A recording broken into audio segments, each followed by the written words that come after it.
સુરત ડુમસ વિસ્તારમાં ફરી એકવાર દારૂ પાર્ટી ઝડપાતા ભારે ચકચાર મચી છે। બાતમીના આધારે ડુમસ પોલીસે ડુમસ રોડ પર આવેલી રાજહંસ બેલીચા બિલ્ડિંગના બી ટાવરના ફ્લેટ નંબર 1317 માં દરોડો પાડી કથિત દારૂની મહેફિલ માણતા 6 લોકોને ઝડપી પાડ્યા હતા। પોલીસના દરોડા દરમિયાન સ્થળ પરથી વિદેશી દારૂની 14 જેટલી બોટલો, 8 મોબાઈલ ફોન અને એક 4 વ્હીલર કાર સહિત કુલ ₹10,07,000નો મુદ્દામાલ જપ્ત કરવામાં આવ્યો છે। ડુમસ પોલીસે અનુપ પુરુષોત્તમ પામ્પાળિયા, ગોપાલ ઓમપ્રકાશ રાખીલ, ધીરજ જગદીશ પામ્પાળિયા, આનંદ ભાગીરથ પામ્પાળિયા, મુદસ્સિર નાઝીર માકડા અને ગગન સંતોષકુમાર ચાંદકની અટકાયત કરી છે।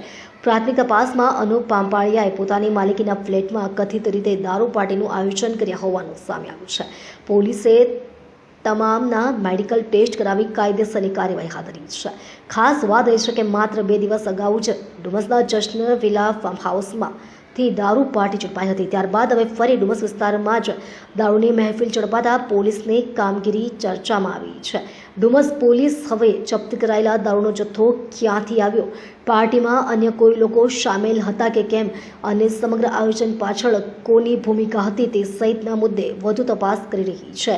ડુમસમાં સતત 2 દારૂ પાર્ટી ઝડપાતા પોલીસની કાર્યવાહીથી દારૂ પાર્ટીના આયોજકોમાં ફફડાટ ફેલાયો છે।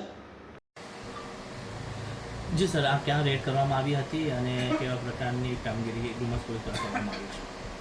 માનનીય પોલીસ કમિશનર શ્રી સુરત શહેર વાબાંગ ઝમીર સાહેબ નાઓની સૂચના આધારે વિસ્તારમાં પ્રોહિબિશનની પ્રવૃત્તિ ડામવા માટે સૂચના આપેલ હતી। જે આધારે ડુમસ પોલીસ સ્ટેશન ગઈ રાત્રે પેટ્રોલિંગમાં હતી। એ દરમિયાન બાતમી મળેલ હતી કે રાજહંસ બેલીઝામાં એક ફ્લેટમાં કેટલાક કિસ્સામાં દારૂની પાર્ટી કરી રહેલ છે। જે આધારે અમોએ અમારી ટીમ સાથે રેડ કરતા રાજહંસ બેલીઝામાં બી ટાવરમાં કેટલાક કિસ્સામાં એક રૂમમાં દારૂની પાર્ટી કરતા પકડાઈ ગયેલ છે। સર, આ ફ્લેટ કોનો હતો અને કેટલી દારૂ ત્યાંથી મળી આવી છે તે વાત? પ્રાથમિક તપાસ દરમિયાન આ ફ્લેટ કોઈ અનુપભાઈ નામના એક વ્યક્તિનો હતો અને તપાસ દરમિયાન રેડ દરમિયાન 14 જેટલી ઇંગ્લિશની દારૂની બોટલો મળી આવી છે।